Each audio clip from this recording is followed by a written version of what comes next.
నమస్తే అందరికీ. ఇప్పుడు మీరు చూస్తుంది Yellampalli project dam main gate. So ప్రస్తుతం ఎల్లంపల్లి ప్రాజెక్ట్లో వాటర్ ఏ మేరకు ఉంది, ఎంత ఉంది, దాని స్థాయి, నీటి సామర్థ్యం 21 టీఎంసీల గల సామర్థ్యంతో ఉన్న ప్రాజెక్టు మనది. ఉత్తర తెలంగాణకు అది ముఖ్యమైన ప్రాజెక్ట్ ఇదే. అటు కాళేశ్వరంకి కానీ, మల్లన్న సాగర్కైనా, కొండపోశమ్మ రిజర్వాయర్ కన్నా ఇక్కడ నుంచే నీళ్ళు వెళ్ళాల్సిన పరిస్థితి. మరి ఇటువంటి ప్రాజెక్టులో నీటి స్థాయి ఏ మేరకు ఉంది ఏందని ఒకసారి చూద్దామని వచ్చినాం. యూజువల్గా ఆగలేదు కానీ వెళ్తూ వీడియో తీసుకుంటూ వెళ్ళిపోయాం. ఎందుకు అంటే మనందరికీ తాగునీరుకైనా సాగునీరుకైనా ముఖ్యమైన ప్రాజెక్ట్ ఇది. ఇటువంటి ప్రాజెక్టులో నీటి స్థాయి తగ్గితే మనకు చాలా ప్రమాదం. ముందు రాబోయే వేసవి కూడా ఇంకెక్కువ ఎండలు ఉన్నాయి. వచ్చే వర్షాకాలం వరకు కూడా మనకి ఇదే పరిస్థితి కొనసాగుతూ ఉంటుంది. కాబట్టి నీటి వాడకంలో మనం కొంచెం జాగ్రత్త తీసుకోవాలి. మనం సేఫ్టీ విషయాలు అంటే అవసరం మేరకి నీళ్ళు వాడుకునే ప్రయత్నం చేసుకుంటూ మనం చూడాలి అనేది చిన్నగా చూపిద్దామని మీకు చిన్న వీడియో తీసినాం. ఎన్నో ఊర్లు దాదాపు అటు అంతర్గాం, గొల్లపల్లి, కుక్కలగూడు సైడ్ కావచ్చు, చాలా ఊర్లను ఈ ప్రాజెక్టుకు నిర్మించే క్రమంలో ఆ ఊర్లను తీసుకోవడం, వాటికి పునరావాసం కింద కొన్ని గ్రామాల్లో కొన్ని ఏరియాలలో వాళ్ళకి ల్యాండ్ ఇస్తే ఆ ల్యాండ్లో వాళ్ళు కొంతమంది ఇల్లు కట్టుకున్నారు, కొంతమంది కట్టుకోలేదు. ఒక ప్రాజెక్టు రూపకల్పన కావాలంటే ఎన్నో సాక్రిఫైజెస్ కావాలి.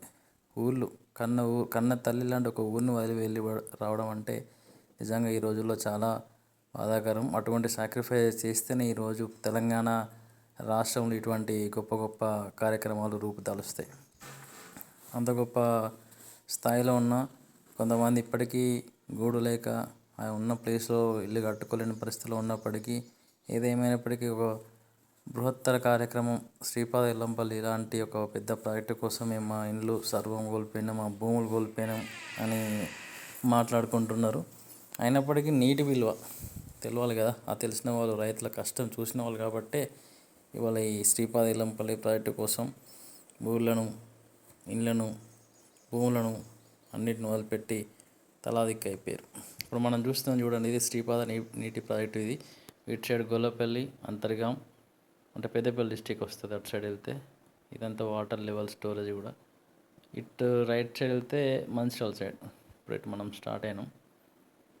ఇటువైపు ఇది మంచిర్యాల వే. ఇదంతా కూడా నీటి స్థాయి అంటే దాదాపు 21 టీఎంసీ నీళ్ళు ఉంటే ప్రాజెక్టు నిండుగా ఉంటుంది. తగ్గుతూ ఉంది నీటి స్థాయి రోజుకింత. వర్షాలు లేవు కాబట్టి, వేసవి కనుక యూజువల్గానే వాతావరణంలో నీళ్ళు ఎక్కువ వాడుతూ ఉంటాం కాబట్టి తగ్గుతూనే ఉంటాయి. మనం ఈ ప్రాజెక్ట్ గేట్లు లిఫ్ట్ చేస్తేనే మన గోదావరి ఇక్కడ కాళేశ్వరం వరకు కూడా మనకి ఇదే ఆధారం. అంటే కాళేశ్వరంలో డిఫరెంట్ వేరే నదులు వచ్చి కలుస్తాయి కానీ పర్టికులర్గా గోదావరి కానీ ఏరియా, ఇటు మంతెని సైడు, అన్నారం దాకా కూడా ఇదే ప్రాజెక్టు మీద ఆధారపడి ఉంటాయి. నీళ్ళు తక్కువ, వీళ్ళు గేట్లు లిఫ్ట్ చేస్తే తప్ప నీళ్ళు రాని పరిస్థితి. అటువంటి ఇంత గొప్ప ప్రాజెక్ట్ ఇది. రోజుకు నీటి స్థాయి తగ్గుతూ ఉంది. అందరూ ఇప్పుడు పరిస్థితి ఇట్లుంటే వేసవి అంటే మే నెలలో పరిస్థితి మరీ దారుణంగా ఉంటుంది. అందుకే ఒకసారి చూసిపోదామని వచ్చినాం. ఇదంతా గ్రీనరీ, మీరు చూస్తున్న ఏరియా అంతా కూడా మంచిర్యాల వైపు. ఇదంతా